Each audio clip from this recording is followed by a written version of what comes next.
폭락 직전에 매도했습니까? 한참 폭락하고 있던 중에 고점은 사실은 3만 원이었거든요.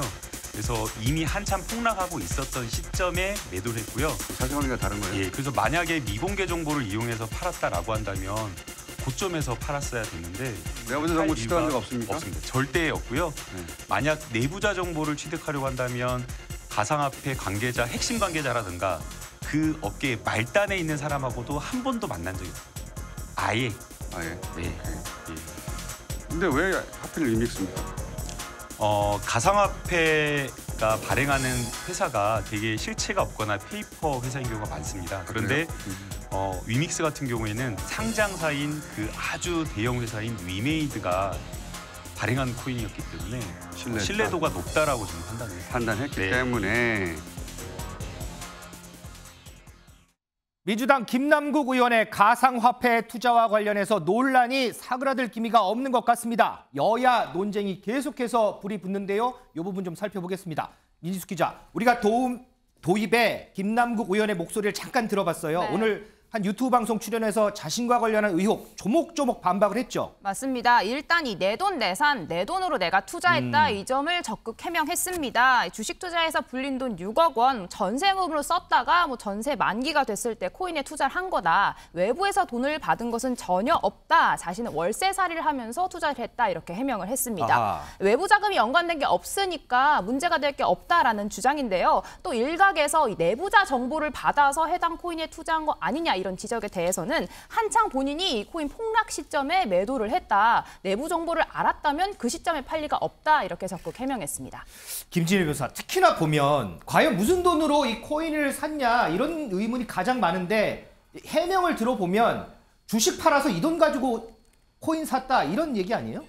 지금 일단 그 김 의원의 해명은 그렇습니다. 근데 이제 김 의원이 예전에 이제 재산 신고를 했을 때 보면 이제 갑자기 이제 예금이 한 9억 정도가 늘어났는데 그 예금을 이제 본인이 가지고 있던 주식을 이제 판매를 해서 그 예금이 늘었다라고 얘기를 하는데 근데 지금 해명을 보면은 또 그게 아니라 이제 본인이 가지고 있던 주식을 팔아서 코인을 샀다는 얘기지 그렇죠. 않습니까? 맞아요. 그러면 주식을 팔아서 코인을 산 건지 아니면 뭐 예금에다 넣는 건지 이 부분도 지금 불명확하고 지금 자금 출처도 이제 전혀 지금 이제 뭔가 제대로 된 해명을 내놓지 못하고 있기 때문에 이 부분에 대해서는 해명이 필요할 것으로 보입니다. 자, 여당에서요 의심하는 부분도 바로 이 지점입니다. 국민의힘 장해찬 최고위원의 말 좀 들어보겠습니다.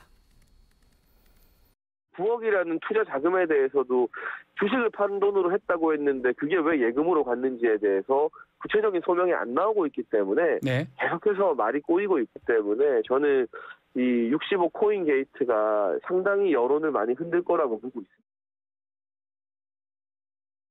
박진영 부원장은 어떻게 보세요? 자, 어쨌든 주식을 판 돈 가지고 코인을 샀다 그랬거든요. 그런데 예금이 늘어난 부분을 보면 그와 비슷한 금액의 예금이 또 늘어나요. 그러면 어느 한 군데 뭐 예금이든 코인을 산 거든 다른 데서 갖고 와야 되는 거 아니에요? 지금 김남국 의원 이야기를 들어보면요. 흔히 하는 말로 단타의 규제인 것 같아요. 짧은 시기에 고점이 올라갔을 때 팔아가지고 그것을 주식을 매도해가지고 예금으로 넣는다. 이렇게 했다라는 이야기거든요. 그리고 코인도 비슷한 시점에 그런 식으로 이야기를 풀어나가고 있고요. 다만 여기서 우리가 이제 정리해야 될 건 있습니다. 이 금융정보분석원에서 이분이 코인 관련해서 매도 매수를 해서 60억까지 벌었다. 이 부분이 수상하다고 해서 정보가 검찰로 넘어갔단 말입니다. 그렇죠. 우리가 여기에 대해서 집중하고 여기에서 불법적인 것이 나오는 것인가를 먼저 수사를 해야지. 김남국은 왜 돈이 많아? 김남국이 돈이 없다고 했는데 갑자기 어디서 생겼어? 종잣돈의 출처가 어디야? 이런 식으로 이야기하게 된다면 이거는 별건이 되는 상황이 됩니다. 그래서 우리가 언론이 관심 가지는 것과는 별개로 정치권이라든가 검찰에서는 불법의 의혹이 있는 부분만 저는 수사하는 것이 맞다. 그런 생각이 들고요. 다만 이 부분에 있어서 저는 뭐 김남국 의원을 개인적으로 믿습니다만은 국회의원이 이런 일에 좀 집중하고 에너지를 낭비한 것은 적절치 못했다라는 비판은 면할 수 없을 것이다. 이런 생각이 듭니다. 최재형 변호사, 그럼에도 불구하고 이거는 참 궁금해요. 주식을 팔아서 9억 정도 됐어요. 코인도 9억치 샀고 그다음에 근데 보면 예금도 9억 정도 늘었고 이걸 보고 김남국 의원하고 장해찬 최고위원은 산수 논쟁이 붙거든요. 최 변호사는 어떻게 산수적으로 계산 좀 되세요? 어떠세요? 김남국 의원님이 가진 황금알을 낳는 거위 지갑을 저도 갖고 싶습니다. 그렇지 않습니까? 그 지갑에 LG 디스플레이를 팔았던 돈 약 10억 원 가량이 들어갔는데 그 10억 원 원금은 그대로 있으면서 갑자기 65억 원 상당의 코인이 생겼다? 그런 지갑 누가 안 갖고 싶겠습니까? 사실 여러 가지 지금 그 김남국 의원께서 그 해명을 하고 있습니다만 가장 핵심적인 부분은 슬쩍 빼놓고 얘기하고 있지 않습니까? 바로 그 부분인 것이죠. 결국 김남국 의원 같은 경우에도 어떻게 보면 산수책 한번 펼쳐볼 것 같은데 산수책 한번 펼쳐봤으면 좋겠습니다. 이 정도 실력은 초등학교 1학년이 아니고 유치원생도 요즘 알 수 있는 것 아니겠습니까? 돈이 10억 원이 나왔는데 그 돈으로 코인을 샀다고 하면 그 돈은 없어져야 되는 것이죠. 그런데 그 돈이 그대로 있으면서 코인이 갑자기 60억 원어치가 생겼다라고 한다고 하면은 그 말씀을 누가 믿겠습니까? 실제 저 또한 이 MBN 그 방송을 아침에 하면서 김남국 의원님과 같이 그 방송을 했는데요. 일전에요. 그럼요. 그때 그 뭐라고 하면 그때 김남국 의원님이 코인으로 돈을 벌었다 하는 얘기가 들었어요. 직접 들으신 그래서 말씀이죠? 제가 직접 들었어요. 어휴, 그 의원님 그 코인으로 돈 좀 벌었다고 하는데요. 했더니만 그 본인 말씀은 코인으로 팔은 돈으로 주식을 샀는데 주식 값이 툭 떨어져 가지고 폭망했다 이런 얘기를 했었어요. 알고 봤더니만 그 주식을 팔아가지고 한 10억 원 가량을 가지고 있었고 그 돈을 또 정말 그 비트코인이나 이더리움 같은 가장 핵심적인 코인이 아니고 이른바 김치코인 내지 잡코인이라고 할 수 있는데 본인의 현금을 몽창 다 넣는다? 상식적으로 그건 납득하기 어려운 것이죠. 그러면 그 부분에 주식이 대한 지금 얘기 나오는 LG 디스플레이 그 주식 말씀하시는 그런 맞습니다. 건가요? 네, 제가 직접 들었습니다. 만약에 그게 아니라고 한다고 하면 저는 그 김남국 의원님하고 대질할 용의도 있습니다. 알겠습니다. 자, 박진영 위원장, 지금 김남국 의원이 며칠째 계속해서 해명을 해요. 그런데 이 해명이 계속해서 해소가 안 되고 점점 의혹으로 불어나거든요. 근데 왜 그러나 봤더니 자, 김남국 의원이 해명을 할 때 이런 부분들, 예를 들면 가상화폐 투자해서 총 얼마를 벌었는지, 그리고 매수나 매도 구체적으로 언제 했는지, 그리고 변동성이 큰 코인에 왜 이렇게 큰 금액을 했는지, 이런 부분들이 핵심인 것 같은데 여지껏 해명을 들어보면 이런 부분들은 없단 말이죠. 그러니까 자꾸 이 바깥에서만 얘기를 하니까 이게 의혹이 계속해서 일어나는 부분 아닐까요? 이제 저 부분이 사실은 수사를 받는 부분이에요. 그러다 보니까 이제 본인도 쉽게 이야기할 수 없지 않나 그런 생각이 드는데요. 우리가 이제 시기적으로 막 헷갈리고 있는 상황들이 있는데 2021년까지만 해도 코인이 엄청나게 올라갈 때입니다. 네. 코인이 올라갈 때입니다. 그 올라갈 때 한 달 상간에 4배, 5배씩 올라가기도 합니다. 그렇게 있죠. 생각한다면 총 자산이 60억까지도 가기도 하는 겁니다. 근데 현재 또 김남국 의원이 재산 신고한 것을 보면 14억, 15억이거든요. 네. 그럼 뭐냐? 그때부터 한 4, 5배 또 떨어졌다는 겁니다. 코인 시장이라는 것 자체가 그런 식으로 안정화되어 있지 못하고 지금 요동을 쳤기 때문에 이런 상황들이 벌어졌다. 이렇게 우리는 보고 있는데요. 문제는 뭐냐면요. 우리가 언론이라든가 정치권에서 김남국 의원이 가졌던 최고점의 60억 상태 그것만을 조망을 해가지고 김남국은 왜 6배, 7배를 벌어서라고 계속해서 우리가 한편으로 보면 매도하고 있는 측면이 있는 겁니다. 그런 측면에 있어서 제가 말씀드린 것처럼 김남국 의원이 과연 이 상황에서 내부 정보를 가지고 거래를 했는가 이런 부분들에 우선적으로 밝혀야 되는 것이고 지금 자꾸 추측성 나오는 것이 이거 아닙니까? 그럼 김남국 종잣돈이 어디서 나왔어? 그렇죠. 그다음에 당장 팔았는데 10억이 다시 어디 생겼어? 이 이야기는 뭐냐면은 은근히 김남국이 어디 가서 뇌물 받을 수도 있지 않느냐라고 자꾸 추정을 해서 이야기를 하는 거예요. 제가 앞에서도 말씀드렸지 않습니까? 이 부분은 별건에 해당되는 부분이기 때문에 앞에 코인 거래 관련해서 불법적인 것이 나오지 않는다 하면은 이것에 관해 가지고 우리가 크게 관심을 가질 필요가 없는 겁니다. 현재 그런데 상황에서. 해명을 해도 자꾸 해소가 안 되니까 이런저런 의혹들이 계속 붙는 거 아닐까요? 그렇죠. 그 부분에 대해서 제가 말씀드리는 게 이게 김남국 의원의 상황인 거예요. 수사받고 있는 상황이기 때문에 여기에 대해서 본인이 일일이 다 해명할 수 없다라고 볼 수밖에 없는 거고요. 저도 여기에 대해서는 궁금한 부분이 있는 것이 이 코인에 관해서 어떻게 저렇게 규제가 돼가지고 5, 6배씩 올랐는가 이 부분에 대해서 지금 우리가 밝혀야 되는 부분이 아닙니까? 자, 그러면 이제 수사는 수사고 민주당 자체에서 지금 자체 조사를 검토하고 있다고 그래요. 그러면 민주당 자체에서는 어떤 부분들을 또 들여다보는 거예요, 그러면? 현실적으로 개인이 밝히지 않으면 알 수가 없는 거 아니겠습니까? 그렇죠. 다만 이런 부분은 있겠죠. 재산 신고한 부분들과 그다음에 후원금 계좌가 들어갔다 나왔다 한 상황들 그리고 또 유관 상임위에서 하면서 이해 충돌의 여지가 있었는가 이런 것들은 좀 확인할 수 있는 상황이 아닌가 뭐 그런 생각이 듭니다. 자, 그러면 이거와 관련해서 민주당 권칠승 대변인 얘기 좀 들어볼까요? 남국 의원 관련해가지고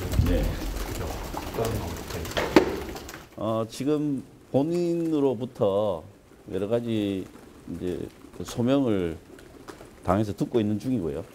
그래서 뭐 듣고 있는 중이고 아마 오늘 오후쯤에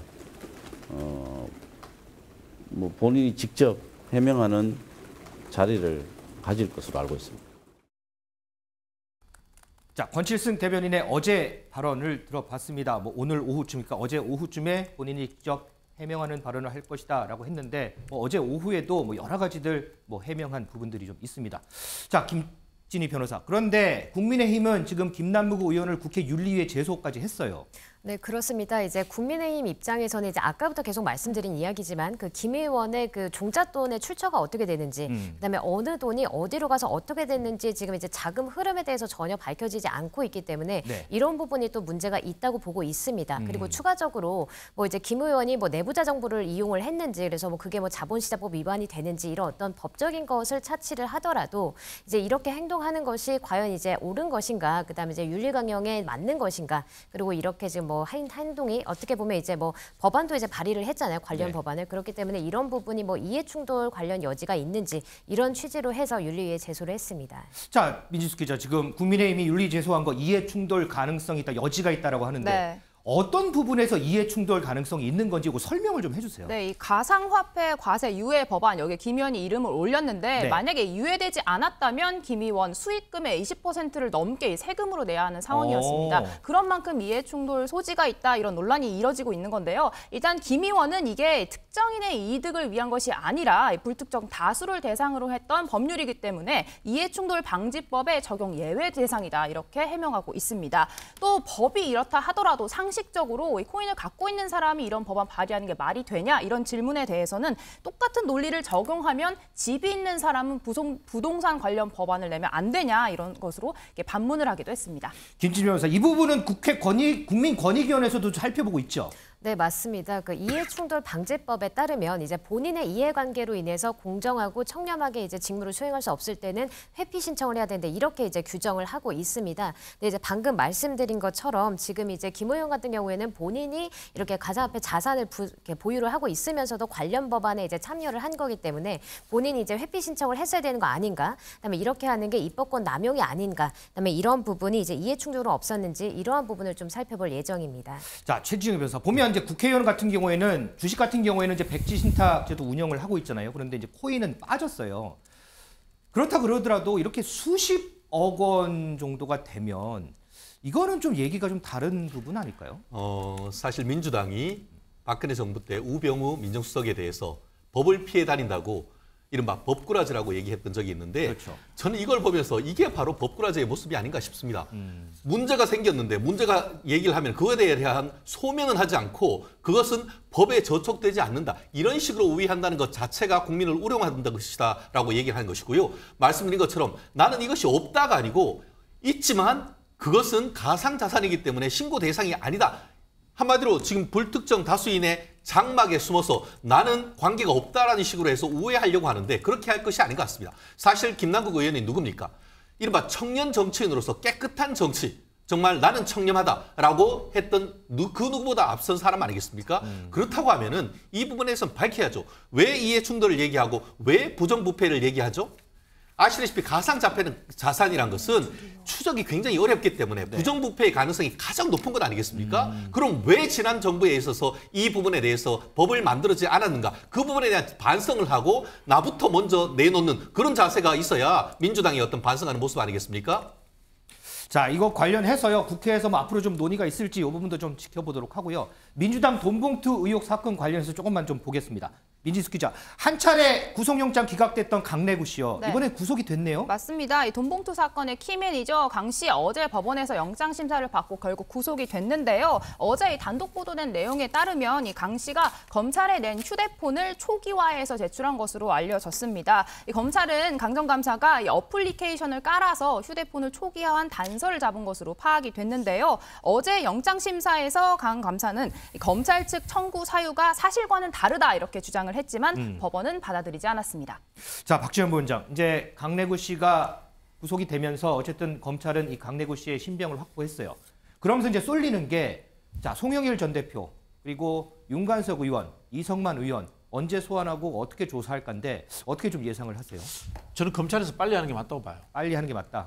지금 여차하면은 이게 검찰이 이 증거를 가지고 시간을 기획한다는 의심을 저는 받을 수 있다고 봅니다. 왜냐하면요, 이 수사 내용이 이정근 씨에 대한 녹취록 내용 이런 이야기들이 이미 지난해에 이정근 씨의 변호사를 통해 가지고 이야기들이 많이 나왔습니다. 근데 이게 갑자기 터진 것도 한 반년 이상이 지나서 터졌단 말이에요. 거기에도 사실은 시기적인 부분에 대해서 의심이 가기 때문에 저는 검찰이 할 거라면은 한꺼번에 비슷한 시기에 소환을 해가지고 한꺼번에 털고 나가는 것이 맞지 않겠나 그런 생각이 듭니다. 자, 이 부분 뭐 이제 검찰의 타임테이블 안에 있을 테니까요. 이 부분도 좀 저희가 보도록 하고요. 자, 지금 민주당 얘기 쭉 하던 와중에 이재명 대표 관련해서 좀 눈에 띄는 일정들이 있어서 요거 한번 좀 짚어보고 가겠습니다. 박진영 부원장. 민주당 이재명 대표가 오늘부터 1박 2일 일정으로 뭐 대구 경북 지역 방문한다고 하더라고요. 마침 시기적으로 내일 이제 윤석열 대통령 취임 1주년이에요. 네네. 공교롭게도 취임 1년에 대구 경북을 간단 말이죠. 이거 어떤 숨을 뜻이 좀 있나요? 지금 윤석열 대통령 뭐 지지율이 말하고 있습니다만은 진보 보수를 막론하고 대부분의 국민들이 윤석열 정부 1년에 대해서 굉장히 실망하고 있습니다. 앞으로 4년을 어떻게 기다려야 하는가라는 그런 두려움을 느끼고 있다라고 이야기합니다. 그중에서 영남 지역이 윤석열 대통령을 찍어준 하나의 핵심 지역이기 때문에 거기에서 일어나고 있는 보수 진영의 이탈 현상 이런 부분들에 대해서 이재명 대표가 좀 그 주술하려고 가는 것이 아닌가 이런 생각이 들고요. 일정 중에 보니까 홍준표 시장을 만나는 일도 있더라고요. 맞아요. 네. 홍준표 아마 이제 진보적인 분들 중에도 이런 생각을 할 겁니다. 뭐 같은 보수 정당에서 대선 주자가 되더라도 차라리 홍준표 시장 같은 사람이 됐더라면 나라가 이 모양이 되지는 않았을 거 아니냐. 그런 생각이 있을 겁니다. 아마 그런 정치적 뉘앙스까지도 포함하고 있지 않나 그런 생각이 듭니다. 최진영 변호사 지금 얘기했듯이 이재명 대표하고 이제 홍준표 시장이 만난다. 저는 이렇게 그림이 잘 안 그려지거든요. 그림 좀 그려주세요. 이거는 어떻게 보면 뭐 일석이조, 일타쌍피를 노린 전략이다 이렇게 얘기를 할 것 같습니다. 왜요? 아시다시피 그 윤석열 정부의 1주년이 되는데 적진에 뛰어들어서 민주당의 어떤 여론을 환기시켜 놓는 한마디로 물타기 힘빼기 전략이라는 측면이 있고 나아가 지금 그 홍준표 대구지사와 대구시장과 만나서 논의하는 것이 재미있는 것이 달빛 전철 논의한다는 겁니다. 한마디로 대구에 가지만 달구벌과 빛골, 광주 사이에 있는 이 철로를 닦기 위한 것인 것이죠. 결국은 한 번 대구에 가지만 그와 같은 효과는 호남에서의 지지율도 견인하는 한마디로 하나의 어떤 포석으로 두 가지 효과를 받는 것이기 때문에 나름대로 민주당으로서는 머리를 상당히 브라이트하게 썼다 그렇게 평가하고 싶습니다. 자, 이재명 대표와 홍준표 시장과의 만남 과연 어떤 분위기가 연출이 될지 글쎄요 한번 좀 보도록 하겠습니다.